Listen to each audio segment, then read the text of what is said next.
how's it going?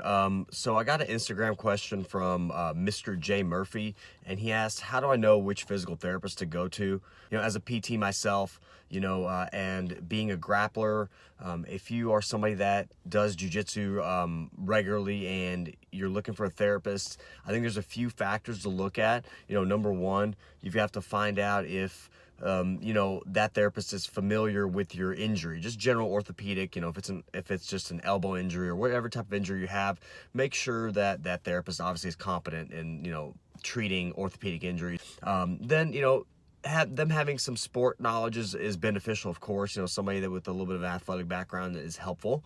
But the next thing, you kind of ask them about jiu-jitsu, or ask them if they know anything about grappling.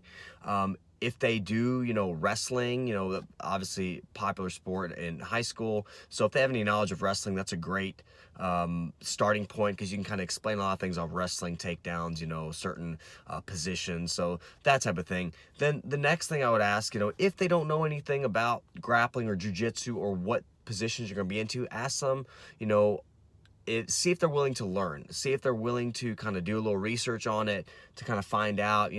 One thing, I got a question from somebody, from another therapist, reached out and was asking me about, treating jiu-jitsu athletes, getting somebody back to jiu-jitsu.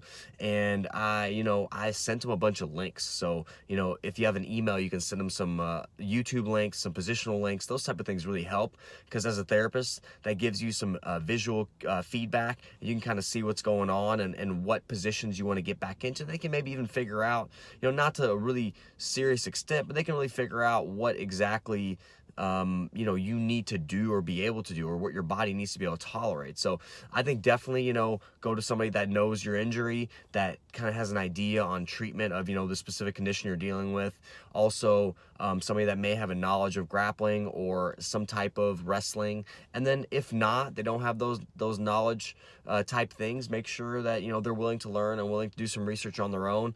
And also a great point is make sure they have the same goals as you do. Make sure that they feel that you can achieve the goals, or you guys are in kind of agreement on what you should get back to. So if your goal is to get back to grappling, and your therapist or the medical practitioner doesn't feel that that's in your best interest, maybe find out why, or see if there's any modifications. Because like I always say, there's always a way to do jiu-jitsu and train. You may have to modify how you train, or the intensity or the frequency, but you can definitely train. So guys, I hope this video helps, and let me know if you have any other questions.